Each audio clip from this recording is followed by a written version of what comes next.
He didn't wave to the crowd. He didn't kiss the badge. He didn't sell the game. Eddie Gray played and kept playing even when the world stopped noticing. He glided past defenders like they were standing still, left backs on ice, crowds on pause, but there's no statue of him. No banner at Elland Road, no chant that carries his name. He gave Leeds everything.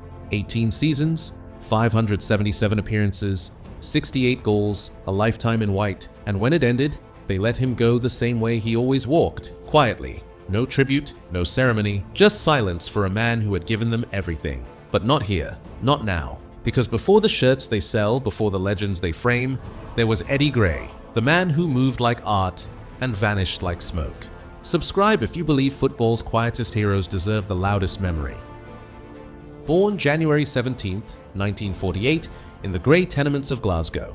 Played for Castlemilk Boys Club in the early 60s, spotted by Leeds in 1963 at just 15. That balance, that grace.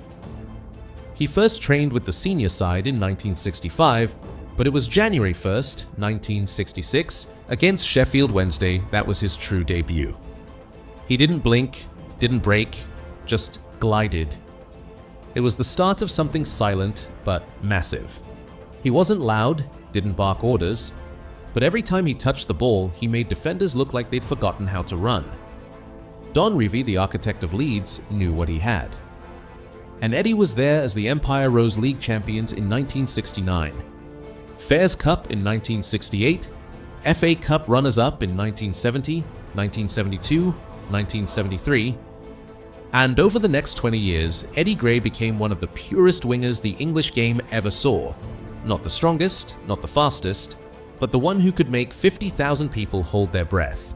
He was football in its most unspoken form. Burnley vs Leeds United. December 27th, 1970. Cold turf. Thick fog, a scrappy, tight game. Until Eddie Gray got the ball. Just inside the halfway line. One defender, gone. Second, slipped. Third, sent to the shops. Fourth, no chance. Fifth, he didn't even try. 6 men beaten not with power, not with speed, but with silence. Gliding, dancing. Drifting through time like the laws of gravity didn't apply to him. Then the finish, low, clean, perfect. Leeds won 1-0 that day, and Gray's goal lives on as one of the finest ever seen at Turf Moor. And even years later, Don Revie would still say, "That's the finest goal I've ever seen." No trick, no gimmick, just a man and a ball and a moment that even time won't let go of. Ask anyone who saw it, that wasn't just a goal. That was Eddie Gray in full flight. He gave everything, and football took most of it. Injuries weren't rare for Eddie Gray, they were constant companions. Groin strain, torn knee ligaments, ankle swelling that made boots feel like traps. He missed entire seasons, caps for Scotland, just a dozen not because he lacked the class, but because his body broke first. But he didn't talk about it. He strapped up, limped out, and made defenders miss while he played in pain. 1970 FA Cup Final, Leeds vs Chelsea. He watched from the sidelines.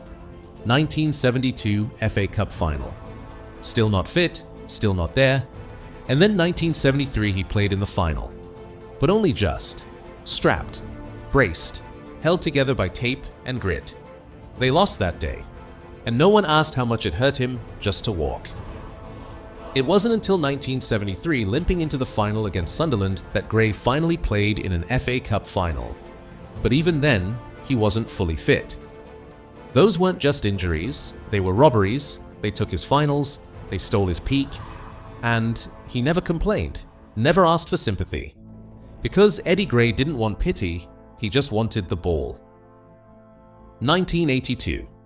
Leeds were fading, the legends were gone, the trophies had stopped, and the club turned to the man who never chased spotlight to lead them. Eddie Gray, player-manager. A rare breed. Appointed in October 1982, he became one of the youngest ever player-managers in English football history at just 34. Still lacing up his boots while drawing tactics in the dressing room.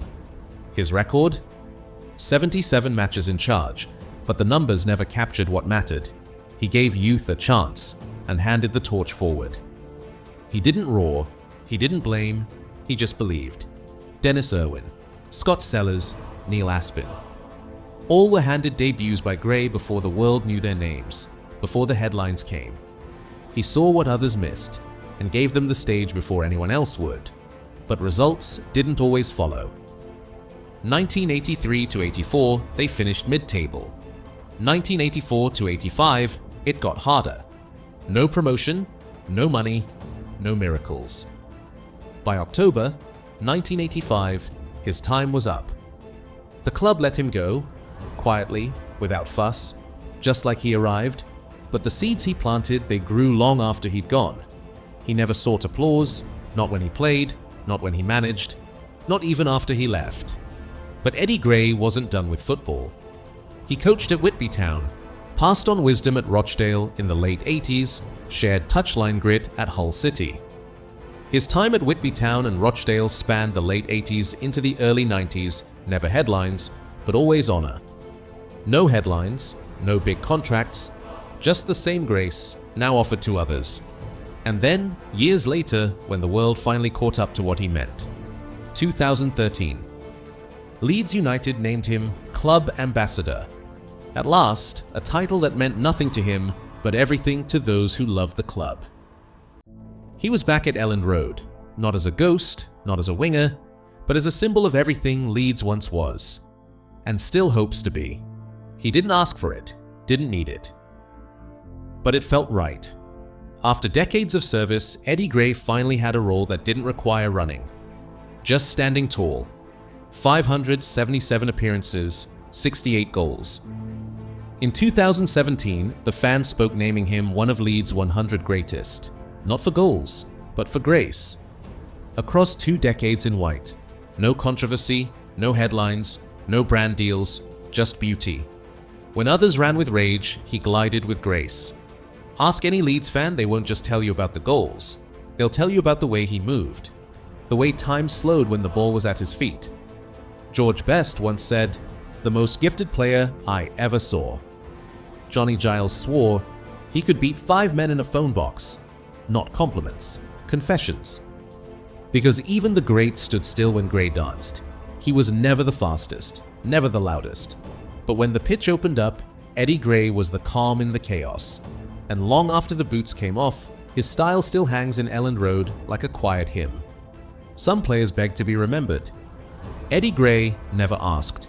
He didn't need to, because those who saw him never forgot. He gave his ankles, his knees, his finals.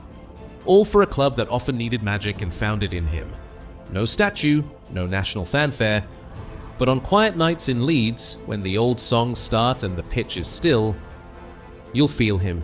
In the wind, in the silence before kickoff, in the pause when the winger hesitates. Because grace doesn't shout. It just stays.